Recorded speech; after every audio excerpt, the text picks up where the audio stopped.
Welcome to Momentous. I am Pastor Rebecca Great, the pastor and mission developer for Momentous and the host for our podcast. At Momentous, we believe that God is present with us in each and every single one of our moments. We believe that our stories are connected to God's story and to one another's stories. We believe that this connection and relationship changes our lives and our entire world. So before we begin, I invite you to take a deep breath in, to hold it while you count to 3, and then slowly release that breath. Now, during this Reading Between the Lines series, we are focusing on sharing the stories of women in the Bible, who are often read as part of the scripture readings that we have in worship or in Bible study.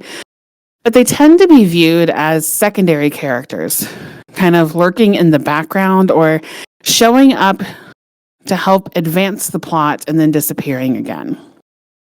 So during this series, we're taking a deep look at what we know about their stories and what we don't know, either because it wasn't ever recorded or because it's been lost to the archives of time. Now, we might notice ourselves in different places within the stories that we know well. And we might learn to notice some small details about these stories that can help change our entire interpretation. We know the stories are important, and we hope that by sharing these stories, that we grow in our faith together and grow in our understanding of God's presence within these stories and within our stories today. On our last episode, we focused on the stories of several women who were healed from various diseases and ailments all throughout Jesus' ministry. And one of those stories was the one where Jesus brings Jairus' daughter back to life. And that story was perplexing enough that it brought us our first ever voicemail.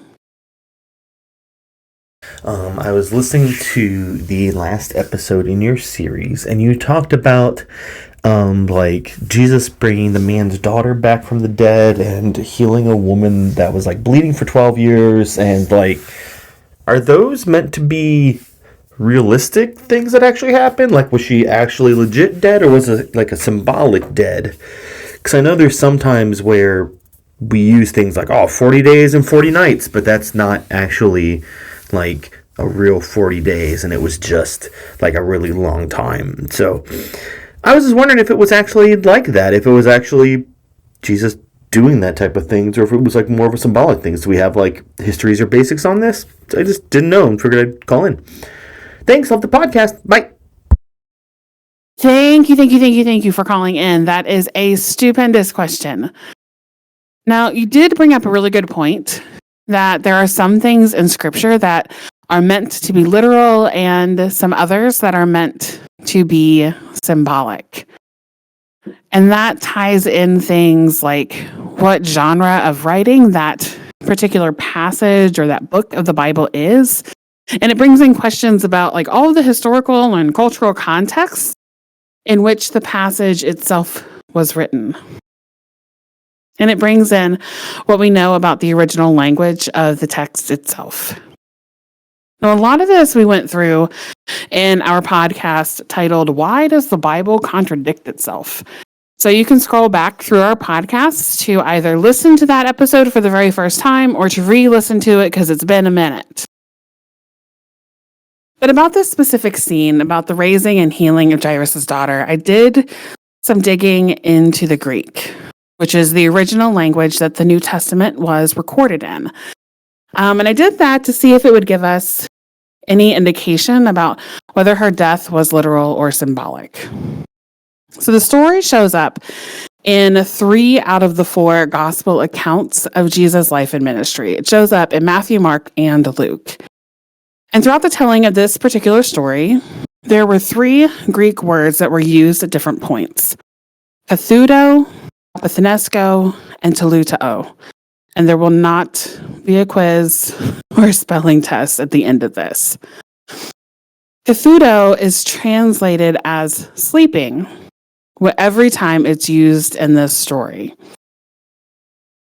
But in other writings from around the same time, even if it's translated as sleeping, it's most often used as a metaphor for death, not when it's talking about the regular practice of restorative sleep that we do every single day. Now, telutao and apathenesco are both translated as either died or dead in this story. And they're both almost always or always used to mean a literal death or an absolute end. Now, the other piece of this puzzle involves looking at the verb tense that is used when talking about her death. Greek has several different ways to express that something has happened in the past. So saying that they were walking versus they walked versus they had walked are three entire different verb tenses. And I can go way into the weeds on that, but I will not. What is important here is that the verb tense that is used is the middle one. And it's something called the aorist tense, if you really want to look it up.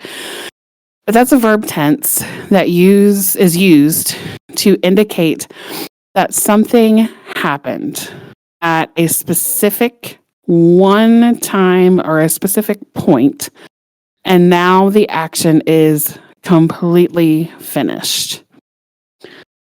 So, when we look at the original Greek and the typical usage of the words in the passage that talk about Jairus' daughter's death, combined with the fact that it's written about in the aorist tense to indicate that it happened at a specific point in time and that the action was completely finished and done, leads me to believe that her death was a literal death and not a symbolic death. Now, I know that was way more Greek grammar than you probably anticipated getting tucked into this episode. So if it didn't make sense, or if it spurned even more questions, either send us an email at dailymomentous@gmail.com or send us a DM on socials, or you can send in another voicemail and we'll work on getting some more answers. But thank you for calling in and asking that question. This week, we are sort of continuing the theme of healing during Jesus' ministry because we're focusing on two stories of women who were restored into community. So these aren't stories where they are physically healed from an illness or an ailment, but these are stories of women who had been separated from their community or from their systems of support. And then through their interactions and their conversation with Jesus, they are restored to wholeness and their community. Now, both of these stories appear in the Gospel according to John. And one of the themes that is in this particular gospel version of the life and ministry of Jesus is that relationship with God and relationship with community are integral to abundant and true life. So this is one of the reasons that restoration is also really important all throughout this gospel. The first story we encounter is when Jesus encounters a woman from Samaria at a well just outside the city of Sychar. Now, this meeting happens at around noon during the very hottest time of the day, which is not the typical time of day when women would be coming to the well to fetch water for that day's work, because it typically happened before that day's work had started. Usually very early in the morning, well before the temperatures had begun to climb. So this woman arrives at the well and Jesus asks her for a drink. Now she had the means to draw water from the well and he didn't have anything with him to do so. So her first response is to ask him, "Why are you talking to me?" Because because she and Jesus are from different religious and ethnic groups. And these are groups that had despised each other for centuries. They then had this conversation about who has power and ownership over this particular well, this well that can be traced all the way back to Jacob, that we talked about in the episode about Rebecca and Leah and Zilpah and Bilhah and Rachel. Same Jacob. Now, Jesus ends this portion of the conversation by telling her that everyone who drinks the water that she will draw out of this well will be thirsty again. But he has the ability to give people living water, and they will never thirst again. And that sounds like a really great deal, and like she would never have to waste her time to come and draw water from this well again. So, of course, she is now very interested in what Jesus is saying to her. So then Jesus shifts the conversation and asks her to go home to call her husband and have them both come back to the well. And through this portion of the conversation, we learn that she's not married, and she has had 5 husbands. And she's currently living with a man who is not her husband. Now, Jesus is the one who tells her about her relationship history. She doesn't disclose any of it. And that tells her that he is at least a prophet. So she then discloses that she knows and believes that the Messiah is coming, who will be able to prophesy all things to them. And Jesus looks at her and says, I am the Messiah. So then right on cue, the disciples return to the well because they had been in the city to buy food, and they are now scandalized that Jesus is talking to her. She leaves all of them at the well, and she goes into the city and tells people in Sychar that she has encountered someone who was able to tell her everything that she has ever done. Come out here, come to the well, come and see, because he could not possibly be the Messiah. Could he? So several came to the well from the city to see what she is talking about, and Jesus stayed with them for 2 full days, teaching and preaching and prophesying. And they came to the well because of what they had heard from that Samaritan woman.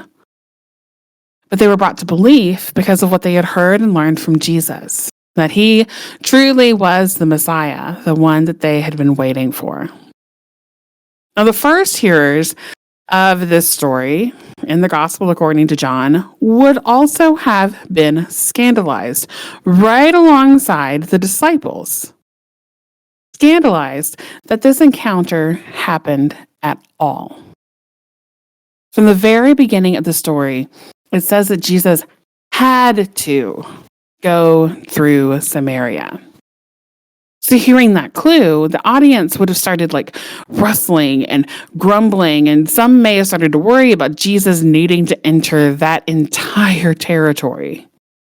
Because this was not a place where faithful adherents of the Jewish faith went.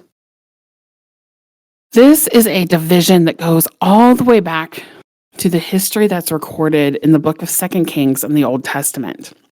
And the entire debate goes back to where they believed the correct place for worship was. For the Samaritans, they believed that it was on Mount Gerizim in Samaria. And for those who were Jewish, they believed that it was on Mount Zion in Jerusalem. And this also tied into the Jewish people being taken into exile when the Babylonian Empire came to conquer Israel. And there were debates about who was the most faithful to God during that time. Was it the Samaritans who worshipped on Mount Gerizim? Was it the Jewish people who had been taken into exile away from Mount Zion? Or was it the Jewish people who were not taken into exile, but ended up combining their religion with aspects of the Babylonian religion and were still able to worship on Mount Zion? Now, rumors and stereotypes and racism crept into God's people, and that hatred had festered for hundreds of years. And then Jesus has the audacity to have to go to Samaria And he has a conversation with this nameless woman at this well and tell her that she and all in that city could have the living water that the Messiah was bringing. It wasn't just for those who worshiped on Mount Zion. It could include those who worshiped on Mount Gerizim as well. So in the 4th chapter of the Gospel according to John, Jesus is showing up and erasing dividing lines and expanding the definition of who could be included in God's family. Now, this is one of the passages that shows up fairly often in the lectionary, which is that schedule of readings that we use to guide us through the church year in our Sunday morning worship. Now, because of that, there are several commentaries that exist online and exist in print, where various religious leaders and scholars will offer their interpretation of the passage and what God would want us to learn from it as we hear it and worship together when we gather. There are a shocking number of commentaries that spend the entirety of their explanation focusing on the fact that this woman has had 5 husbands. And that obviously means that she had been unfaithful, or she had been a prostitute, or she had otherwise engaged in loose living. And the fact that Jesus was speaking to her was to call her back from living that lifestyle. Now, dear listener, I would love for you to pause this podcast and go find a Bible or go look it up online and read John chapter 4, verses 4 through 42. And tell me where any of that shows up in the text. What is more likely to have happened is that she was held to a system of levirate marriage, which we briefly discussed in the episode on Dinah and Tamar and the episode on Rahab, Ruth, and Bathsheba. Now, because society at the time didn't allow for women to own property or to engage in any sort of contract, a woman needed to be married to a man in order to have those protections. In the levirate system, if a woman's husband died, then the next living male relative would be obligated to take her as his wife, even if he already had 1 or more wives. And then if that husband died, then the next living male relative would be obligated to take all of his wives as wives. And so it would go through multiple male relatives if there were multiple deaths due to war or famine or disease. Now, it's also possible that the current closest living male to this particular woman simply refused the marriage because he could not support all of his siblings' wives after all of these deaths. And then that would have resulted in the woman turning to begging in the streets just to get food. Now, this is a system that is described throughout the Old Testament. So it would be a much more likely scenario to explain this woman's multiple marriages rather than her being involved in multiple divorces, which were very difficult to secure, or her securing multiple marriages through infidelity. Now, I know that the explicit statement that she was adhering to a levirate system of marriage is also missing from the text. I know. But its usage throughout Scripture at multiple points leads me to believe that that is a more plausible explanation for what has happened to her. Now, the next story is found a little later in the Gospel according to John in chapter 8. In this story, Jesus is in the temple and he's teaching the crowds. All of these crowds that had gathered. And then some of the religious leaders brought a woman to Jesus because she had been caught in adultery. And they wanted to know what Jesus would tell them to do because according to the teachings of Moses, she should be stoned to death. Jesus is here teaching in the temple. Is he going to uphold the laws of Moses that were received directly from God, or is he going to defy God?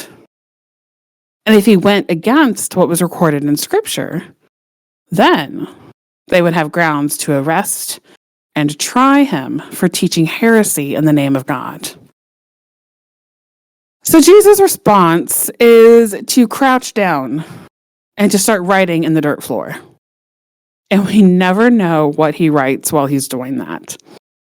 So while he's writing, the scribes and the Pharisees continue to pester him with the same question, and he remains silent and keeps writing in the dirt until he finally responds. Let anyone among you who is without sin cast the first stone. And then he returns to writing in the dirt. Now, at this response, the scribes and the Pharisees began to break away from their group, kind of like one by one, leaving because they knew that each of them had also sinned and that none of them were blameless. When it was only the woman who was left standing before Jesus, he finally stands up and asks where everyone went. Has no one stayed to condemn her to death? And she responds that no one has. So Jesus tells her he also doesn't condemn her. Go back on your way and do not sin again. Now, this is a fascinating interaction between Jesus and some of the religious leaders and Jesus and this unnamed woman, because both groups are treated as equals. Both have had the same opportunity to have sinned. And both have the same opportunity to enter into new life as a response to the forgiveness that they receive from God. They are all invited to give up their previous way of living and to enter into a new way of living filled with grace and mercy. So Jesus does end up reinterpreting Torah to the religious leaders, but he did so in a way that didn't condemn him as a heretic. Instead, he called out how the religious leaders were also guilty of sin.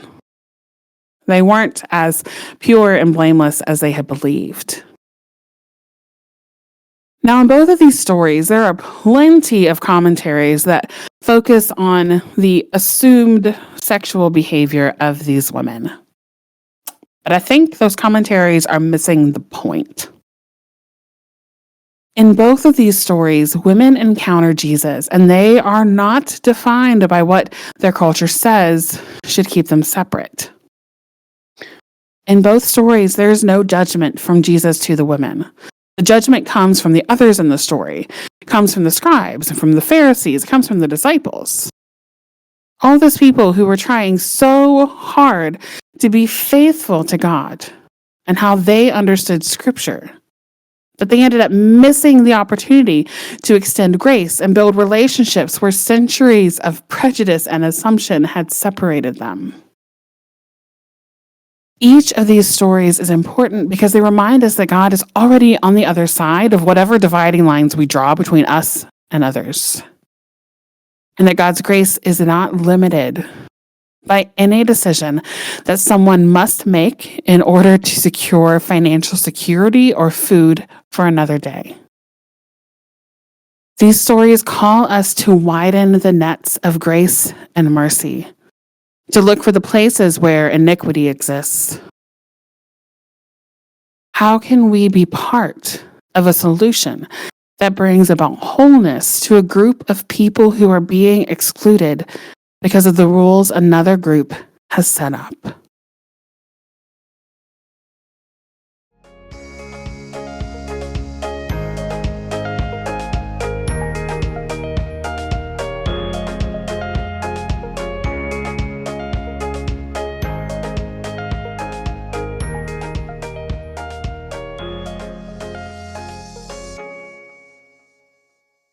Thank you for joining us for our weekly Moment to Us. We are looking forward to growing with each of you and are so grateful that you are a part of the Momentous community. I want to say thank you to our mission partners, the Southern Ohio Synod and the Evangelical Lutheran Church in America, as well as our partner congregations throughout the Southern Ohio Synod and the ELCA. Their financial contributions, their support, and their prayers have been instrumental in growing the Momentous community. And we have lots of opportunities to gather coming up, so make sure to check out our website, calendar, and our social media pages for more information on all of these. On Saturday, April 19th, we are meeting at Shale Hollow Park in Lewis Center at 10 a.m. for our next One Step at a Time hike. The following morning, on Sunday, April 20th, we are going to gather at 7 a.m. for Easter sunrise worship at Kingwood Memorial Park in Lewis Center, and we are going to share communion together at that service. The next deconstruction stream is on Sunday, April 27th, 2025, and that will be from 10 a.m. to 1 p.m. Eastern Standard Time on the Momentous Twitch channel. Just a reminder, you do not need to set up an account to watch the stream, but if you would like to join us and participate in the chat, you need to sign up for a free Twitch account before that stream starts. And then on that same evening, also on April 27th, 2025, we are going to be back at Family Room Coffee and Bake Shop in Westerville from 6:30 to 8 p.m., making blankets for my very own blanket. If you would like to support the ministry of Momentous, you can attend one of these in-person events, and you can continue engaging with us online. If you are able to give financially, you can visit our website to find out more information about how to donate electronically or by mailing checks to our Synod's P.O. Box. Each one-time or recurring gift combines together to ensure the Momentous community continues to grow. Until our next podcast, remember to breathe deeply and that God is present with you every single moment.